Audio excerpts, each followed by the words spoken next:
Muitos acusam a Idade Média como um tempo de trevas na história, e não tem como não pensar nisso se não abrirmos os olhos e olharmos para o alto, pois nesse tempo é que se encontram as luzes desse período, ou seja, os inúmeros santos e santas. Henrique e Cunegundes faziam parte desse lustre, pois viveram uma perfeita harmonia de afetos, projetos e ideias de santidade. Henrique era filho de duque e nasceu num castelo na Alemanha em 973. Pertencia a uma família santa e por isso foi educado também por cônegos e mais tarde pelo bispo de Ratisbona, adquirindo assim toda uma especial formação cristã.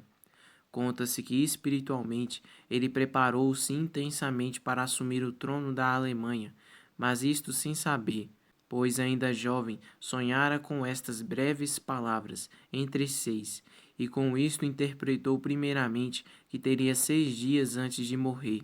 Mas, como não aconteceu, preparou-se em vista de 6 meses, e em seguida 6 anos, até por providência assumir o reinado. No caso de Henrique, o adágio de que por trás de um grande homem está uma grande mulher funcionou, pois casou-se com uma princesa de Luxemburgo, Cunegundes, uma mulher de muitas virtudes e inúmeros dons, ao ponto de ajudar por 27 anos seu marido na organização do império e implantação do reino de Deus. Cunegundes viveu na realeza, nasceu no ano 988, era filha de Sigfredo, conde de Luxemburgo e Asdivinge, que transmitiu pessoalmente a ela os profundos ensinamentos cristãos. Desde pequena, a menina desejava se tornar religiosa, porém casou-se com Henrique. Em 1014, o casal real recebeu a coroa imperial das mãos do Papa Bento XIII em Roma. O casal ficou famoso pela felicidade que proporcionava aos seus súditos, o que chamou a atenção dos inimigos do reino e do imperador, mas também porque a população e a corte diziam que eles haviam feito um matrimônio de São José, o que equivale a viver em união apenas como bons irmãos. Verdade ou não, o fato é que Henrique percebeu que a esposa não podia ter filhos e decidiu ficar com ela, sem usar o direito do repúdio público para dissolver o casamento, como era legítimo na Alemanha e cuja situação era tolerada por Roma. Mais tarde, os inimigos da corte espalharam uma forte calúnia contra a imperatriz, dizendo que ela havia traído seu marido.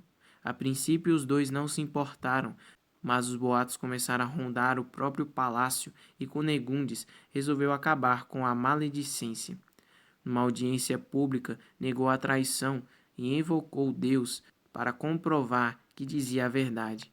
Por isso mandou que colocassem à sua frente grelhas quentes. Rezou, fechou os olhos e pisou descalça sobre elas várias vezes, sem que seus pés se queimassem.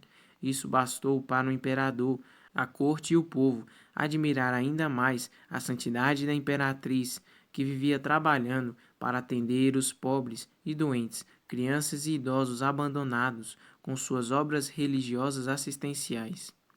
Em 1021, o casal imperial fundou um mosteiro beneditino em Kaufungen, em agradecimento a Deus pela cura completa de uma doença grave que Cunegundes havia contraído. Henrique foi sepultado em Bamberg em 1024 e canonizado em 1146 pelo Papa Eugênio III. Deixou um legado de prudência, governo justo, honestidade e santidade. Com a morte de Henrique II e seu reconhecimento de santidade, Cunegundes foi morar no mosteiro, onde cortou o cabelo, vestiu hábito pobre e passou a obedecer suas superioras até ir ao encontro de Henrique no céu, isso quando tinha 61 anos. Antes de morrer, no dia 3 de março de 1039, pediu que a enterrassem como uma simples monja ao lado da sepultura do marido na Catedral de Bamberg, que eles também haviam construído. O local foi palco de numerosos prodígios e graças, por isso seu culto correu entre os fiéis e se propagou por toda a Europa. O Papa Inocêncio III a canonizou em 1200, autorizando sua festa para o dia de sua morte. Sendo assim, ambos morreram sobre a coroa de sacro romano no Império Terrestre e a coroa da glória no Império Celeste. Santo Henrique e Santa Cunegundes, rogai por nós.